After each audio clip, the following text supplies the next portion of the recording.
48 heures. C'est le compte à rebours lancé par le Premier ministre jamaïcain Andrew Holness. S'excuser ou subir les conséquences. Dans les couloirs du pouvoir, les chuchotements devenaient tempête. Dans les rues de Kingston, la curiosité se changeait en braise. Pourquoi un simple discours d'Ibrahim Traoré, venu de Burkina Faso, a-t-il bouleversé une île entière? Parce qu'au-delà des mots, il a touché le nerf nu de la corruption et réveillé un peuple fatigué du silence. Cette histoire n'est pas une querelle diplomatique, mais un miroir tendu à une nation. En Jamaïque, où les hôpitaux manquent de gants et les écoles de chaises, chaque mot prononcé a la force d'un verdict. La promesse de cette enquête, comprendre comment un discours étranger a pu rallumer l'espérance nationale. En suivant les traces d'Ibrahim Traoré, nous verrons comment l'écho d'un combat africain a trouvé une résonance caribéenne. Car derrière la menace de Holness se cache une question plus vaste. Qu'arrive-t-il quand un peuple entend soudain sa propre vérité dite par un autre? Ce reportage dévoilera la chronologie d'une étincelle devenue brasier. Les paroles, la réaction, les foules, puis la transformation d'un pays qui redéfinit le mot souveraineté. Restez jusqu'au bout. Ce qui s'est passé après les 48 heures pourrait bien marquer un tournant pour toute la région. En 24 heures, le discours d'Ibrahim Traoré avait déjà franchi les océans numériques, plus d'1 million de vues, des milliers de partages et un silence inquiet dans les bureaux ministériels. Ce n'était plus un simple incident diplomatique, c'était le début d'une onde de choc social. Avant même la polémique, la Jamaïque vivait un paradoxe chiffré. Plus de 100 milliards de dollars jamaïcains disparus chaque année selon les rapports d'Audi, tandis que 40% des jeunes restaient sans emploi. Les hôpitaux recevaient 1 milliard de fonds publics, dont 800 millions s'évaporaient dans des contrats fantômes. Les écoles attendaient 500 millions de subventions jamais versées. Ces chiffres n'étaient pas sortis d'un pamphlet politique, mais de documents officiels que tout le monde feignait d'oublier. Lorsque Ibrahim Traoré prit la parole à Kingston, il ne parla pas de diplomatie, mais de comptes. Des comptes vides, des factures truquées, des promesses dérobées. Face à lui, 1 millier de personnes, étudiants, journalistes, militants, l'écoutaient, incrédules. Ces mots simples percèrent la rhétorique habituelle. La vérité n'insulte personne, elle libère. Ce soir-là, l'auditorium vibra d'un murmure qui n'était pas celui du scandale, mais de la reconnaissance. Puis, la réaction vint, rapide et brutale. Les premiers ministres se levèrent, outrés, les caméras tournèrent, les journaux titrèrent « Un président africain humilie la Jamaïque ». Mais dans les rues, le récit était différent. Des vendeuses de marché, des chauffeurs de taxi, des professeurs répétaient de ces phrases comme des refrains. Ce contraste fut la véritable révélation, la fracture entre ceux qui gouvernent et ceux qui vivent la réalité. C'est ici que commence la véritable histoire, celle d'un peuple qui, en entendant un étranger, a enfin reconnu sa propre voix. Le lendemain du discours, Kingston s'éveilla avec une vibration nouvelle. Dans les taxis collectifs, les radios diffusaient en boucle la voix d'Ibrahim Traoré. Chaque phrase semblait réveiller quelque chose d'enfoui depuis longtemps. À l'Université des Indes occidentales, un étudiant de 20 ans, junior, déclara aux médias « Je n'ai pas d'emploi, mais aujourd'hui, je me sens utile ». Il venait de créer un groupe en ligne pour coordonner les rassemblements pacifiques. Dans les marchés de coronation, les vendeuses de fruits chantaient « Truth got no clock », slogan né de ces paroles. Et à Montego Bay, un chauffeur de taxi, surnommé Rasta Dread, collait sur sa portière « No apology, just justice ». Ces gestes pouvaient sembler anecdotiques, mais ils dessinaient la carte d'une société en train de s'organiser. Sans violence, sans chef officiel, seulement une conviction partagée, la corruption n'était plus une fatalité. Pendant ce temps, dans les couloirs du pouvoir, la tension montait. Le Premier ministre Holness convoqua une réunion d'urgence. Un conseiller lança « Cet homme n'est pas un diplomate, c'est une étincelle ». Un autre répondit « Alors trouvons de l'eau, avant que le feu ne gagne tout ». Mais l'eau n'était plus suffisante. La veille encore, la Jamaïque semblait divisée. Au matin, elle parlait d'une seule voix. Et cette voix, paradoxalement, venait d'Afrique. Sous ce ciel caribéen, une alliance invisible prenait forme, celle de la vérité dite tout haut. Car la question n'était plus Que fera le gouvernement? Mais jusqu'où ira le peuple? L'ultimatum démarra à 18 heures. Le ton du Premier ministre était tranchant. 48 heures pour présenter des excuses publiques. Dans les studios de télévision, les experts parlaient de crise diplomatique. Dans les rues, on parlait d'honneur. Dès la première heure, les premières pancartes apparaissaient à Emancipation Park. 100 jeunes, des pancartes bricolées. La vérité n'insulte personne. 5 heures plus tard, les réseaux sociaux s'embrasaient. 1 million de vues, des vidéos de marchés, de bus, d'écoles. Les mots d'Ibrahim Traoré circulaient comme un feu doux, sans chef ni slogan imposé. À la 12e heure, les marchés reprenaient en ces phrases. Les radios locales tournaient en boucle la phrase « Truth does not bow to deadlines ». À la 20e heure, les étudiants de Kingston défilaient. 1 millier de voix scandaient « Justice »,« Pas »,« Excuse ». La police encadrait, hésitante. Aucun incident. Le soir, le gouvernement comprenait, ce n'était plus un débat, c'est un mouvement. 24 heures après, Holness réunissait son cabinet. « Nous devons défendre la souveraineté nationale », répétait-il. Mais un ministre soufflait. « Et si le peuple pense qu'il défend sa propre vérité ?» Silence. Personne ne répondait. À la 36e heure, la pluie tombait sur Kingston. Les manifestants ne bougeaient pas. Ils chantaient un quote du Marley, brandissaient des portraits peints à la main. Des pêcheurs de Portland amarraient leurs bateaux avec des banderoles. Les églises priaient pour la paix.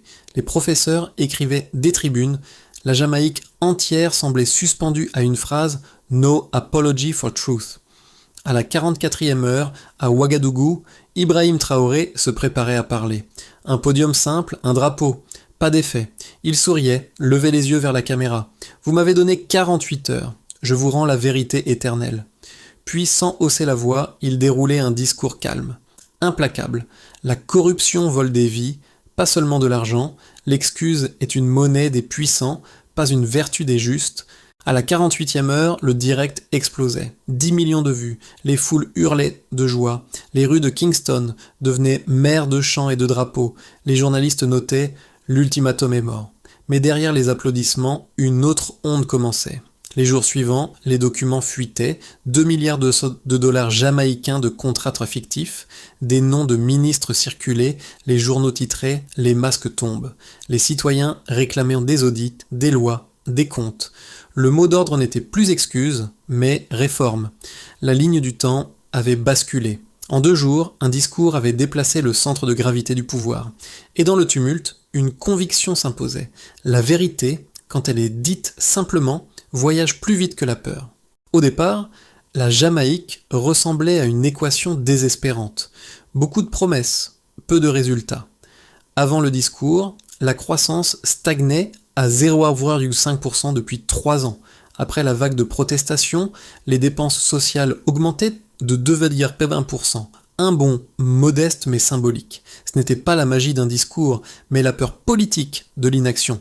Les signalements de corruption grimpaient. Selon la commission d'intégrité publique, à peine 340 plaintes avaient été déposées l'année précédente. Dans le mois qui suivait les paroles d'Ibrahim Traoré, ce nombre atteignait 200. Chaque plainte racontait la même mécanique. Contrats fictifs, marchés truqués, budget dilué. Les citoyens commençaient à écrire, filmer, dénoncer. Ce qui était jadis murmure devenait archive publique. La participation civique s'intensifiait.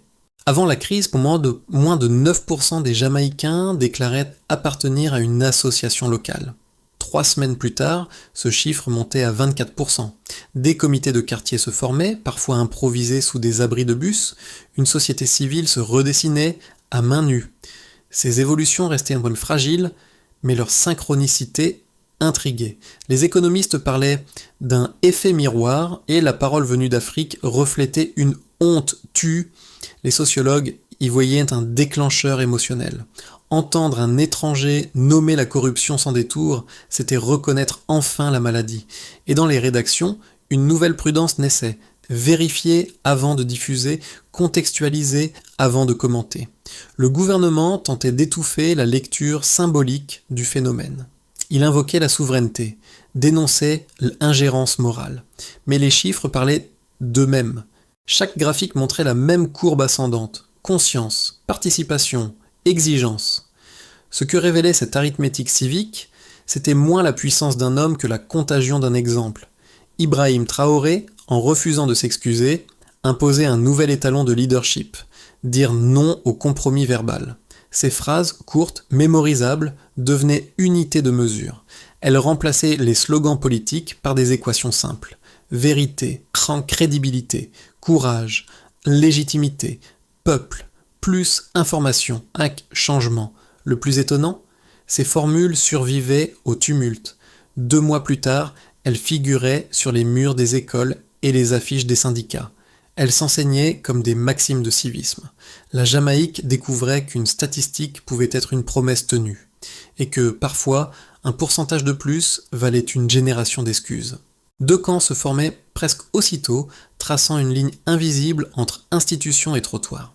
Le premier camp, celui du gouvernement, affirmait que les mots d'Ibrahim Traoré menaçaient la souveraineté nationale. Selon ses ministres, laisser un dirigeant étranger critiquer publiquement la Jamaïque revenait à humilier l'État devant le monde. Il citait les protocoles, rappelait les traités, invoquait le respect diplomatique. Leur argument: la vérité n'a de valeur que lorsqu'elle vient de l'intérieur. En face, la rue répliquait: mais si l'intérieur se tait, qui parlera? Pour les citoyens, ce discours n'était pas une intrusion, mais un électrochoc salutaire. Ils voyaient en Traoré non un juge, mais un miroir. Sa franchise offrait une légitimité morale que les élites avaient en perdue. Les artistes, les professeurs, les pasteurs s'en emparaient. Ils disaient: il a dit tout haut ce que nous murmurions depuis 10 ans. Entre les deux positions, les observateurs internationaux tentaient de démêler la nuance. Les diplomates rappelaient que la Jamaïque restait libre de répondre, mais que l'écho mondial rendait toute réaction délicate. Les analystes des Caraïbes évoquaient une mutation historique. La politique de la fierté cédait la place à la politique de la transparence. L'Afrique et les Antilles, unies par la mémoire, se parlaient enfin d'égal à égal, et pendant que les débats s'envenimaient dans les talk-shows, la société jamaïcaine changeait sans bruit. Des collectifs de jeunes lançaient des audits citoyens. Les médias ouvraient leurs colonnes à la vérification participative. La confrontation d'arguments se transformait en apprentissage collectif. Ainsi, le Stillman de cette crise n'opposait plus la Jamaïque à un président africain. Il opposait 2 visions du pouvoir, celle qui parle pour se défendre et celle qui écoute pour apprendre. Tout basculait sans fracas. Alors que les débats s'enlisaient, une phrase discrète changeait tout. Ce n'est pas un affront, c'est un miroir. Elle fut prononcée par un ancien juge, invité à la télévision publique. Son ton calme brisait des semaines de tension. En quelques heures, la colère institutionnelle devenait malaise intérieur. Dans les journaux, les éditoriaux cessèrent de parler d'ingérence. Ils commençaient à interroger la peur nationale du regard extérieur. Le nom d'Ibrahim Traoré réapparaissait alors, non plus comme celui d'un provocateur, mais comme celui d'un témoin involontaire d'une blessure plus ancienne, celle d'un pays autrefois symbole de fierté, devenu prisonnier de sa propre image. Dans les cafés de Kingston, on murmurait « Peut-être fallait-il un étranger pour nous rappeler qui nous sommes ». Ce renversement subtil était le vrai milieu de l'histoire. À cet instant précis, la Jamaïque ne cherchait plus à sauver la face, mais à comprendre comment la vérité, dite avec douceur, pouvait valoir plus qu'un pardon imposé. La première onde était sociale. Les manifestations s'étaient transformées en ateliers civiques. Des mères de famille créaient des associations pour contrôler les budgets scolaires. Des infirmières réclamaient désormais la publication mensuelle des dépenses hospitalières. La rue ne criait plus seulement justice. Elle comptait, vérifiait, exigeait. La vérité d'Ibrahim Traoré avait trouvé son prolongement. Un peuple qui apprend à se surveiller lui-même. Le secteur privé, longtemps silencieux, découvrait qu'il pouvait gagner en crédibilité. Des banques locales publiaient volontairement leurs rapports d'audit. Les chambres de commerce mettaient en place un label zéro pot de vin. Le climat d'affaires, d'abord inquiet, se stabilisait. Les investisseurs préfèrent la clarté à la complaisance. Les économistes parlaient déjà d'un effet Ouagadougou, quand la transparence devient rentable. Sous la pression populaire, le Parlement adoptait en urgence une loi d'accès public aux contrats d'État et en État. Un comité multipartite était créé pour suivre l'argent public, avec des journalistes intégrés au processus. Les ministères devaient de publier leurs dépenses trimestrielles. Certains directeurs démissionnaient avant même l'enquête. L'opposition, d'abord divisée, s'unissait sur un point: la lumière n'a pas de camp. C'était la conséquence la plus inattendue. La transparence devenait consensus. Dans les Caraïbes, l'affaire faisait école. À Trinité et Tobago, des mouvements étudiants brandissèrent les affiches No Apology for Truth. À la Barbade, des chroniqueurs demandaient qui est notre Ibrahim Traoré. Les radios haïtiennes comparaient cette crise à un réveil moral pour tout l'arc antillais. En Afrique, les réseaux sociaux célébraient l'unité du courage. Le président burkinabé devenait malgré lui symbole continental. Au-delà des frontières, un nouvel imaginaire s'imposait, celui d'un Sud global capable de se parler sans intermédiaire. Les chancelleries observaient avec prudence, mais le peuple, lui, avançait. Et dans ce fracas d'initiative, un constat s'imposait. La diplomatie n'avait pas créé le lien, la vérité l'avait fait. Ibrahim Traoré, en refusant la langue du compromis, avait ouvert celle de la responsabilité partagée. Ce n'était plus une question d'orgueil national, mais de maturité collective. Et si le futur de la Jamaïque commençait, précisément, dans cette désobéissance au silence, la vague d'émotions retombait, mais laissait une empreinte durable. Le gouvernement jamaïcain conservait le pouvoir, contraint de composer avec une opinion publique désormais éveillée. Des audits continuaient, quelques têtes tombaient, mais les réformes avançaient lentement. La société civile s'installait dans la vigilance quotidienne. Elle n'attendait plus de miracles, elle exigeait des comptes. Dans ce contexte, l'impact d'Ibrahim Traoré demeurait moral. Il avait brisé la peur de parler. Dans une perspective plus lumineuse, les institutions saisissaient la chance historique de réformer en profondeur. Une autorité nationale d'intégrité était créée avec pouvoir réel. Les budgets étaient numérisés et accessibles. Les ONG africaines et caribéennes coopéraient sur des programmes conjoints contre la corruption. La diaspora investissait dans des projets locaux attirés par ce climat nouveau de confiance. Dans cette trajectoire, Kingston devenait un modèle régional de transparence. La voix de Traoré inspirait des générations d'étudiants et de fonctionnaires, mais une ombre planait. Sous la pression, les élites pouvaient fermer les portes. Les réformes seraient vidées de leur sens, les médias indépendants étouffés, la lassitude remplacerait l'élan.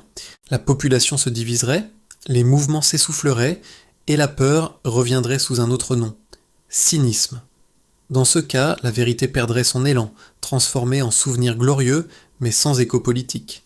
Ces trois routes restaient ouvertes. Elles dépendaient d'un équilibre fragile entre mémoire et volonté. Si la Jamaïque parvenait à institutionnaliser la transparence, le moment Traoré deviendrait fondation. Sinon, il ne resterait qu'un épisode éclatant dans une histoire qui bégait. Mais il existait une quatrième option, implicite, celle d'un apprentissage collectif où chaque erreur devenait donnée, chaque indignation devenait méthode. Et peut-être que là résidait le véritable héritage d'Ibrahim Traoré, avoir transformé un affront diplomatique en manuel de résilience civique. Au-delà des chiffres et des lois, il y avait les visages. Celui de Tania, infirmière de 35 ans, qui répétait encore « Avant, on nous disait d'attendre, maintenant, on nous écoute ». Celui de Junior, l'étudiant devenu coordinateur bénévole, qui confiait « Je n'ai pas trouvé d'emploi, mais j'ai trouvé ma voie ». La jeunesse jamaïcaine transformait la colère en organisation. Dans les lycées, on apprenait à rédiger des plaintes administratives. Dans les quartiers pauvres, des ateliers expliquaient comment suivre un budget communal. C'était la première génération à comprendre que la citoyenneté est un verbe. La diaspora, de Londres à Toronto, s'était réapproprié le débat. Des collectes de fonds soutenaient des écoles rurales et les artistes chantaient la nouvelle devise « No apology, just action ». Les médias communautaires diffusaient des reportages produits localement où la fierté remplaçait la plainte. Dans les églises, les prêtres citaient Ibrahim Traoré sans le nommer. La vérité ne s'excuse pas, elle s'applique. La phrase s'était glissée dans les homélies, les sermons, les prières.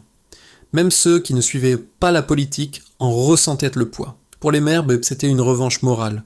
Pour les jeunes, un repère de courage. Pour la diaspora, un pont entre continents. Et pour la Jamaïque entière, un réveil intime. Comprendre que la dignité nationale ne se mesurait pas au discours officiel, mais à la capacité d'un peuple à se regarder sans détour. Une fois la tempête apaisée, il restait à transformer l'élan en méthode. Les experts en gouvernance, les ONG et les collectifs citoyens élaboraient un plan en 5 étapes. D'abord, auditer sans punir. Un groupe d'économistes indépendants proposait un audit citoyen des dépenses publiques. L'objectif, comprendre où l'argent s'était perdu avant de chercher les coupables. Ensuite, publier les données. Le ministère des Finances s'engageait à rendre accessibles tous les contrats supérieurs à 10 millions JMD. Un tableau public mettrait en ligne, chaque trimestre, les montants, les bénéficiaires et l'avancement. Cette transparence simple était mesurable. Si les données cessaient de paraître, la promesse se vidait, puis éduquer à la responsabilité. Des modules scolaires expliquaient comment fonctionnent les budgets, les impôts et les marchés publics. Une génération entière apprenait que la démocratie ne s'achète pas, elle se vérifie. Aussi, connecter les luttes. Des plateformes numériques reliaient désormais les associations jamaïcaines aux mouvements africains. Ibrahim Traoré proposait que le Burkina Faso envoie des experts en agriculture et en énergie solaire. Les coopérations sud-sud devenaient un outil de cohérence.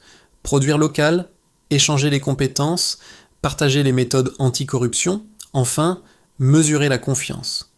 Chaque semestre, une enquête indépendante évaluerait la perception de l'intégrité publique. Le progrès ne se compterait plus seulement en PIB, mais en crédibilité. Ces 5 mouvements traçaient la voie d'une reconstruction patiente. La Jamaïque comprenait qu'un changement durable ne naît pas d'un discours, mais d'une discipline collective. Faire simple, vérifier souvent, parler vrai. Au crépuscule de cette histoire, les visages demeuraient, celui des jeunes qui dansaient sous la pluie de Kingston, celui des femmes brandissant des pancartes tachées d'encre, celui d'un président africain, Ibrahim Traoré, regardant l'écran depuis Ouagadougou, silencieux.